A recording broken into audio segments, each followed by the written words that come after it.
Hello friends, মাই kitchen মাই ব্লগে সবাইকে আবারও একবার স্বাগত।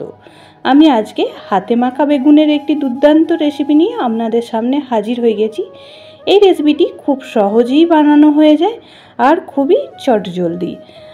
এই রেসিপিটি আপনারা ভাত রুটি সব কিছুর সাথেই খেতে পারবেন।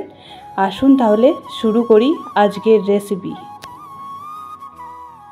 আজকের রেসিপির জন্য আমার যে উপকরণগুলো লাগছে আপনাদের একটু দেখিয়ে দিই। এখানে একটি বেগুন আমি ঝিরিঝিরি করে এইভাবে লম্বা করে কেটে খুব ভালো করে ধুয়ে রেখে দিয়েছি।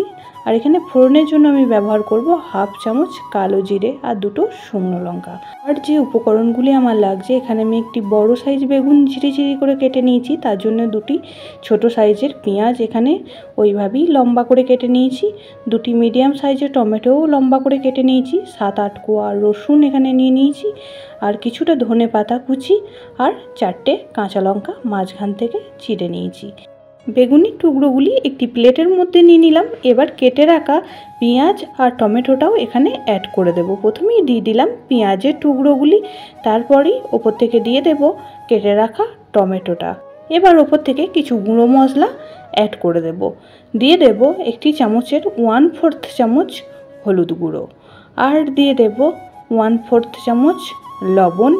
আর এতে কিন্তু লবণের পরিমাণটা কমই ব্যবহার করতে হবে, কারণ বেগুনটি মাখার পর অনেকটাই কমে যাবে। তো আপনারা সেই অনুযায়ী লবণটা এখানে ব্যবহার করবেন। আর দিয়ে দিলাম 1/4 চামচ লঙ্কার গুঁড়ো। ওপর থেকে দিয়ে দিলাম 2 চামচ মতন সর্ষের তেল। এবার খুব ভালো করে হাতে করে বেগুনটি মেখে নেব। সমস্ত উপকরণ হাতে করে মেখে নিয়েছি, আর দেখেই বুঝতে পারছেন অনেকটা কম হয়ে গিয়েছে। এবার অপরদিকে একটি গ্যাসের মধ্যে কড়া বসিয়ে দিয়ে দিলাম 1 চামচ সর্ষের তেল। আর ফোড়নে নিয়ে নিয়েছিলাম দুটো শুকনো লঙ্কা আর কালো জিরে, সেটাই ফোড়ন হিসাবে এখানে ব্যবহার করলাম। ফোড়নটি খুব ভালো করে ভেজে নেব। রসুনের কোয়াগুলি একটু থেতো করে এখানে দিয়ে দিলাম। এবার খুব ভালো করে লাল করে ভেজে নিতে হবে।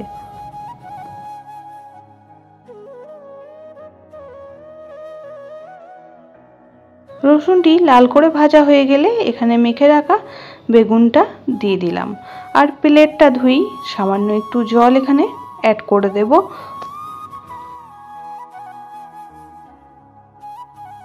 মাছ থেকে চিড়ে রাখা কাঁচা লঙ্কাগুলিও অ্যাড করে দিলাম। এবার খুব ভালো করে 1 মিনিট নাড়াচাড়া করে নিয়ে এটি ঢেকে রান্না করে নেব 5 মিনিটের জন্য। 5 মিনিট পর ঢাকা খুলে নিলাম, আর তার মাঝে আমি একবার দুবার ঢাকা খুলে নাড়াচাড়া করে দিয়েছিলাম। আর দেখুন, খুন্তির সাহায্যে এইভাবে নাড়াচাড়া করে দিলে এটা খুব ভালোভাবে মিশে যাবে। আর যত সুন্দরভাবে সমস্ত উপকরণ মিশে যাবে ততই সুন্দর লাগবে খেতে। পুরনো বন্ধুরা পাশে থাকার জন্য অনেক অনেক ভালোবাসা। নতুন বন্ধুরা যারা চ্যানেলে ভিজিট করছেন, চ্যানেলটি এখনও পর্যন্ত সাবস্ক্রাইব করেননি, তাদের কাছে অনুরোধ রইল চ্যানেলটি সাবস্ক্রাইব করে পাশের বেল আইকনটি অল করে দেবেন। তাহলে আমি যখনই কোনো ভিডিও দেব নোটিফিকেশন আপনাদের কাছে পৌঁছে যাবে। খুব সুন্দর করে মিশিয়ে নিচ্ছি। আর এই রেসিপিটি কিন্তু খুব চটজলদি হয়ে যায়। আপনারা তাড়াতাড়ির সময় এই রেসিপিটি বানিয়ে নিতে পারেন। ভাত ডালের সাথে অসাধারণ লাগে, রুটির সাথেও ডিনারে সার্ভ করতে পারেন। 1 থেকে 2 মিনিট নাড়াচাড়া করতে করতেই খুব সুন্দরভাবে সমস্ত উপকরণ মিশে গিয়েছে আর একদমই ভাজা ভাজা হয়ে গিয়েছে। এবার ওপর থেকে দিয়ে দেব ধনেপাতা কুচিটা, আর খুব ভালো করে মিশিয়ে নেব।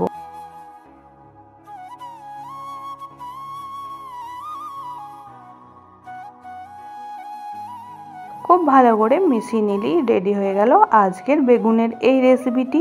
গ্যাসের ফ্লেম অফ করে একটি প্লেটের মধ্যে পরিবেশন করে দেব। আজকের রেসিপি কেমন লাগলো অবশ্যই কমেন্ট বক্সে জানাবেন।